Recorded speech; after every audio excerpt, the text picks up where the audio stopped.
Bonsoir à tous, soyez les bienvenus au Media Mix dont voici le sommaire. Avec l'essor des smartphones et des tablettes tactiles, Eric Jackson, journaliste américain, annonce la fin de Facebook et Google dans 5 ans.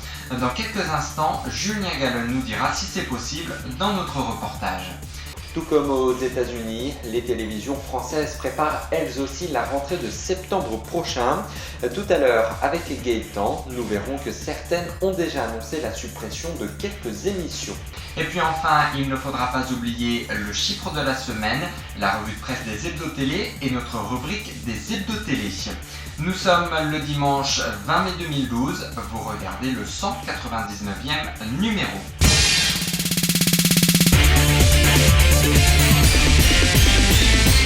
Voilà pour le sommaire de cette émission.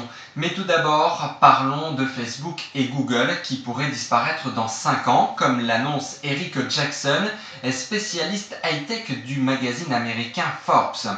Toutefois, il paraît compliqué pour les internautes d'imaginer le net sans ces deux grands acteurs. Alors, Facebook et Google peuvent-ils disparaître dans 5 ans? La réponse maintenant de Julien Gallen. Je pense qu'on peut devenir accro et on a vite fait d'y passer 1 heure, 2 heures ou 3 heures par jour si on veut. La communauté est tellement infinie, les sujets sont tellement variés. Le 27 septembre 1998, Larry Page et Sergey Brin créent le moteur de recherche Google. Grâce à Google, des milliers d'internautes pouvaient désormais trouver plus facilement des sites internet à travers des mots-clés, et ce en quelques secondes. Un mécanisme qui très vite a marché fort, très fort, puisque Google compte en effet aujourd'hui 20 000 employés, est coté à 210 milliards de dollars à la bourse de Wall Street et compte déjà de nombreux concurrents. Google propose également de nombreux services sortant du cadre de la recherche internet, comme le domaine des mails, de la vidéo, des blogs, etc. Facebook, quant à lui, est un réseau social d'internet permettant à chacun de créer un profil, de publier des informations d'ordre privé et d'en contrôler la visibilité puisque seuls les amis de la personne possédant le compte peuvent, en toute normalité, y accéder. Ouvert à tous depuis 2006, son créateur Mark Zuckerberg est désormais devenu un jeune homme d'affaires au portefeuille important. En 2011, Facebook lui rapportait 17,5 milliards de dollars. Une entreprise qui est donc florissante, tout autant d'ailleurs que Google. Pourtant, il y a quelques jours, le grand journaliste américain Eric Jackson publiait sur le site du magazine Forbes un article où il affirmait que Facebook et Google pourraient disparaître dans 5 ans. Très vite, d'autres spécialistes du net l'ont suivi pour affirmer tous la même chose.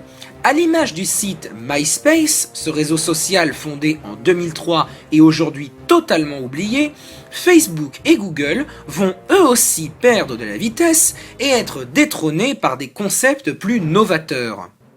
Et alors qu'on compte sur le marché de la toile un bon nombre de concurrents comme LinkedIn, Viadeo ou Google+, Facebook et Google risquent, selon les pros du net, de disparaître dès 2017.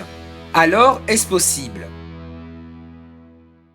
Il est évident que si Google et Facebook ne développent pas leur modèle économique et se laissent écraser par les nouvelles générations de sites de ce genre, ils ont perdu d'avance. En revanche, les deux sites partent avec de nombreux avantages. Leur diffusion à l'international est bien plus importante que leurs concurrents, leur poids économique également, ainsi que leur nombre d'utilisateurs. Pour exemple, Google+ réunit 60 millions de personnes et Facebook 800 millions. Donc, pour ne pas se ringardiser, Facebook et Google devront avancer dans leurs projets avec leur temps. Sans oublier par exemple le téléphone portable que Eric Jackson considère comme la 3e génération du monde de l'Internet. Il est donc clair que Google et Facebook vont devoir assurer leur avenir, et ce en n'oubliant pas les mots iPhone, Android et applications. Le chiffre de la semaine, c'est 30. 30 juin 2012. Il s'agit de la date à laquelle Orange Sport cessera d'être diffusé à la télévision. Et on regarde maintenant, sans plus attendre, toute l'actualité médiatique de la semaine dans notre rubrique de la News Mix avec Gaëtan.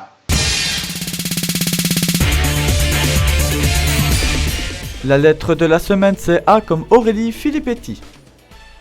Sans surprise, elle a été nommée ministre de la Culture et de la Communication dans le nouveau gouvernement de Jean-Marc Ayrault. Elle a 38 ans et connaît bien la culture puisqu'elle était en charge justement de la culture dans le programme présidentiel de François Hollande. Le mercato, qu'il soit télévisuel ou radiophonique, continue. En effet, Christophe Ondelat a annoncé mardi dernier via son compte Facebook qu'il quittait la station de radio RTL la saison prochaine. Une information confirmée le soir même par sa direction. C'était presque inévitable suite à la nomination d'Arnaud Montebourg au poste de ministre du redressement productif. Audrey Pulvar et France Inter ont annoncé d'un commun accord que la journaliste quitterait le 21 mai son émission. C'est Éric Delvaux qui la remplacera, toutefois elle continuera On n'est pas couché sur France 2 avec Laurent Ruquier. Bon, ça va faire un peu de buzz sur internet. C'est dommage, voilà. mais c'est pas nous qui l'avons cherché ce buzz, je suis désolé. C'est ça, non. Et c'est ça le problème. À la une de vos hebdos télé cette semaine, Télé Loisirs révèle un scoop qui ne va pas ravir les téléspectateurs de Plus belle la vie, puisque la série va s'arrêter en juillet prochain. Téléstar nous propose de découvrir les premiers secrets de la saison 6 de Secret Story, qui signera d'ailleurs son retour sur TF1 vendredi prochain à 20h50. Et on regarde maintenant ce qui fait la une de notre rubrique des hebdos télé avec Gaëtan.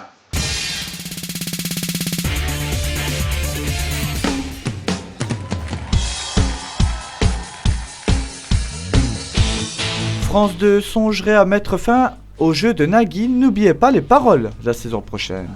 En cause des audiences insuffisantes, le jeu devrait être remplacé par un autre jeu. Bonsoir, j'espère que vous avez passé un bon week-end. Ça s'appelle N'oubliez pas les. Enfin, NT annonce également la suppression d'un de ses programmes pour la saison prochaine. Il s'agit de Culture Pub. Énorme surprise, la chaîne CBS a annoncé qu'elle arrêtait sa série des Experts Miami la saison prochaine.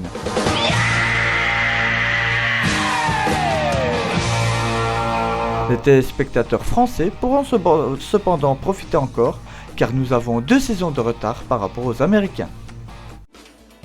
La personnalité de la semaine, c'est Sandrine Kettier. Elle sera en effet dans quelques semaines seule aux commandes d'un nouveau jeu qui reprend le concept néerlandais I Love My Country. Le programme sera diffusé en prime sur TF1. Le principe, 2 équipes de personnalités s'affrontent sur des questions de culture générale sur la France. C'est la fin de ce Média Mix, merci à vous de l'avoir suivi. Le week-end prochain, vous retrouverez Julien Gall à cette même place, il vous présentera notre spécial 200e. En attendant, excellente semaine à tous et à toutes et merci de votre fidélité. L'actualité média continue sur mediamix.nous.fr.